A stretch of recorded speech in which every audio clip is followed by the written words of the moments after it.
fanaaniintii u dhashay Somaliland ee mushaar ka qaadanayba intii xamar tageen ka soo heesay ka soo noqday ayaa magaalada dhex maray oo aan cidna soo xidhan anigoo miskiin ah oo nin waxaan ku yiri xanuunsan ah kristool iyo dhiikar baan leeyahay dawooyinkayga baa la siin waayay tacaddi gaaran meesha ku dareemaya xalay iyo habeen hore ilaahay baa og xaaladeyda gacan iyo lugba aan isku ogeyn baa imka xanuun soo bidix ah waxa la leeyahay kumaan soo xidhanaysa ID baa soo xidhan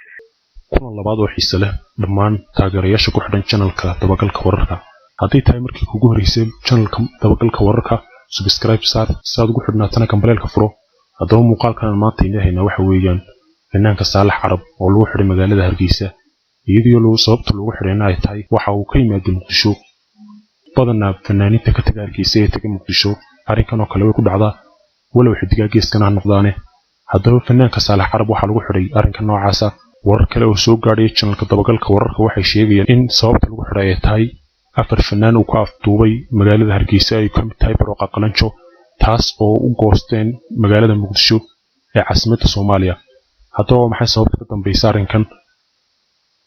fanaankan oo cod sir ah soo duubay oo ku soo dhex duubay jeelka saldhiga dhexe ee magaalada Hargeysa ayaa waxa uu yiri sida tan Assalaamu alaykum warahmatullahi wabarakatuh adban idin salaamaya cid walba codkayga maqasha waa anigoo ah Saalax Ali Cabdinabi Cabdullah Al-Mahish oo ku magac dheer Saalax Carab kuna heesa afka Soomaaliga ah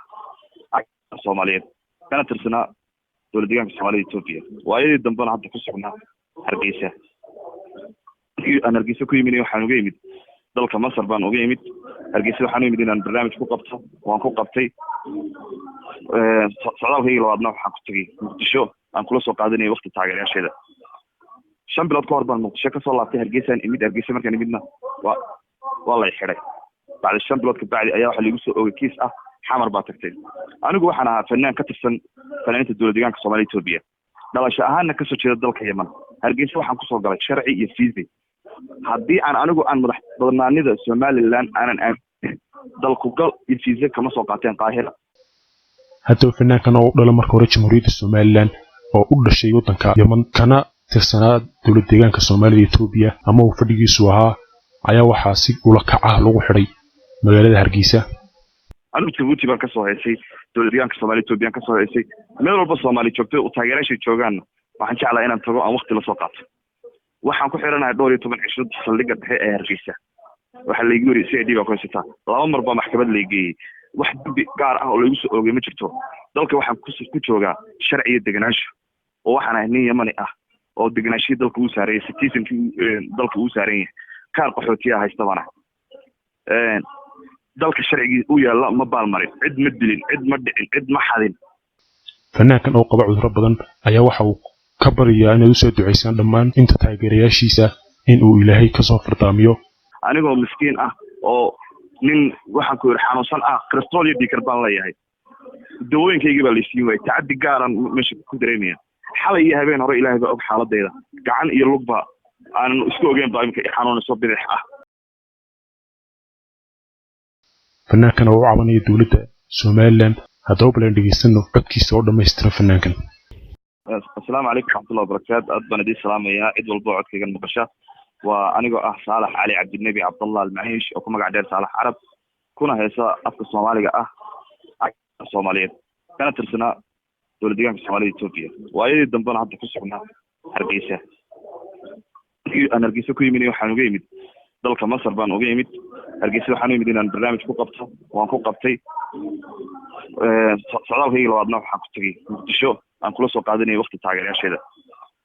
5 bilood ka hor baan Muqdisho ka soo laabtay Hargeysa markaan imidna waa la xiray بعد 5 bilood ka bacdi ayaa waxa lagu soo oogay kiis ah xamar baa tagtay anigu waxaan ahaa fanaan ka tirsan fanaaniinta dowladda deegaanka Soomaalida Itoobiya dhalasho ahaanna ka soo jeeda dalka Yemen Hargeysa waxaan ku soo galay sharci iyo fiisi haddii aan anigu aan madax badnaanida Somaliland aanan dalku gal iyo fiisi kama soo qaateen Qaahira sharcina kuma soo galeen rumaantii Muqdisho haddaan aadan waxaan ahay fanaan dal imid dal kale tagay booqday baan anigu Djibouti baan ka soo heesay dowladda deegaanka Soomaalida Itoobiya ka soo heesay meel walba Soomaali joogto u taageerayaasha joogaan waxaan jeclaa inaan tago aan waqti la soo qaato waxaan ku xiranahay 12 cisho saldhiga dhexe ee Hargeysa waxa la igu yiri CD baa ku haysta laba mar baa maxkamad la geeyay wax dambi gaar ah oo lagu soo oogay ma jirto dalka waxaan ku joogaa sharci iyo deganaansho oo waxaan ahay nin Yemeni ah oo degnaashii dalka uu saaray citizenkii dalka uu saaran yahay kaar qaxootiga haystabana dalka sharcigii uu yaala ma baalmarin cid ma dilin cid ma dhicin cid ma xadin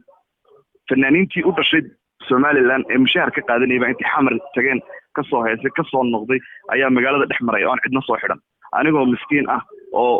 nin waxaan ku yiri xanuunsan ah kristool iyo dhiikar baan leeyahay dawooyinkayga baa la siin waayay tacaddi gaaran meesha ku dareemaya xalay iyo habeen hore ilaahay baa og xaaladeyda gacan iyo lugba aan isku ogeyn baa imka xanuun soo bidix ah waxa la leeyahay kumaan soo xidhan CID baa soo xidhan CID soo xidhan xitaa iiga taaganay shalay maxkamad ayaa la geeyay maxkamad laba mar markii la soo istaajiyo wax dambi gaar ah lagu soo oogo la waayay waxay tiri ninkan kiiskiisa hal soo gabagabeeyo eediisa rasmiga CID soo gudbiso maanta ay balanta in la geeyo layma geenin ilaa imika wax la igu haysto alaalaan ku xidhanahay ma garanayo xitaa naftayda caafimaad dhakhtar hal lagu geeyo ayaa la diidan war dhakhtar aan tago ba ay haysto oo maxamed lug iyo gacan bidixay xanuuno aanan isku ogeyn baan isku arkaya dulmi baan ku dareemayaa meesha dhexdeeda waxaan ka codsanayaa dawladda Somaliland anigu dawladda madax bannaan iyo jiritaankeeda haddaan aaminsaneyn qawaaniinteeda iyo sharcigeeda ma mareen anigu weligay siyaasad ma dhexgelin waxaan ahaa fanaan taageerayaashiisa inuu waqti la soo qaato u tagay Muqdisho haddaan ahaysan lahaa ogeysiis ah qofkii ajnabiga dalkayga yimaada Muqdisho uma gudbi karana yaa oo aan ogeysiis ka haysan lahaa ma la sheegi lahaa maba gudbeenba waxaan kala sidnaa saaxiibada Suudaan iyo Xariiq oo inta hargeysa maadaama igu Muqdisho ka soo noqday waxa aniga il gaar iga dhigay ma garan karo ilaa abtino marka waxaan ka codsanayaa bahda saxaafadda xuquuqul insaanka loo yar xitaa inaan qabsado in wax ay dhaqdhaqaaqaan cid iyo ogol ma jirto ilaahay baa ku soo xidhay ilaahay waa run ilaahay bay soo xidhay laakiin ilaahay wuxuu ku yiri dhaqdhaqaaq sameeyaan taageeraya cid dhaqdhaqaaq iyo ogol ma jirto aniga ehelkayga iyo familkayga ma joogaan maanta waxaan aaminsan maanta aan sida ragga qayre ee intii dambiyada sameeyeen magaalada dhex socda aan ahaan lahaa reer Somaliland ama aan jilib weyn oo Soomaalida kamid ah aan ahaan lahaa daqad qaadeen ma waxa la leeyahay carab baa tahay baa la leeyahay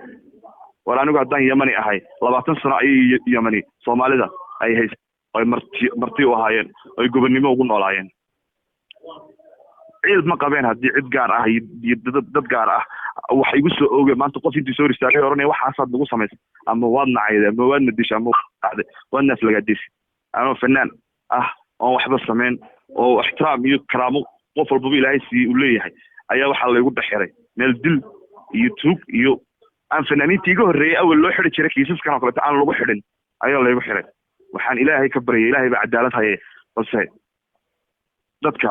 ay shaqada tahay ha noqoto ama ha noqoto xuquuqul insaanka ama cid walba bulshada Somaliland iyo bulshada Soomaaliyeedba iyo fanaaniinta Somaliland waxaan leeyahay aad baan uga fanku wuxuu ahaa ehel iyo walaalo laakiin waxaan hoygii fanka ee Somaliland ee Hargeysa ee afka Soomaaliyeedba xarunta u ahayd waxaad aad maanta dareensiiseen in cid gaar loo dhaqdhaqaaqo fanaaniinta waxaan leeyahay barasho wanaagsan kuwa aflagaadada iyo socialka dalaacada ka wada waxaan leeyahay ilaahay baa idinka weyn ilaahay baana garab la weydiistaa waxaan ku soo gabagabeynay hadalkayga aan ku dheeraan bahda saxaafadda iyo cid kastoo iyo cid walba walaal muslim ah waxaan ahay nin dhibaataysan oo barulmusan ilaahay hadii gargaar baan idinka rabaa iyo garab ciddii iyo awooday jaaliyadii qiimantaas timid cid walba timid ehelkii cid war cid wax ka soo qaadaysa ma jirto marka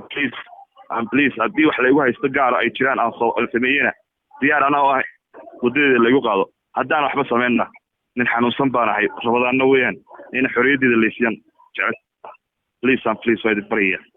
daawadayaal muuqaalkii maanta inta ayuu nagu leeyahay haddii tahay markii kugu horeysay channelka dabagalka wararka subscribe saar si aad ugu xidhnaatana kambalelka furo waa inoo muuqaalka xiga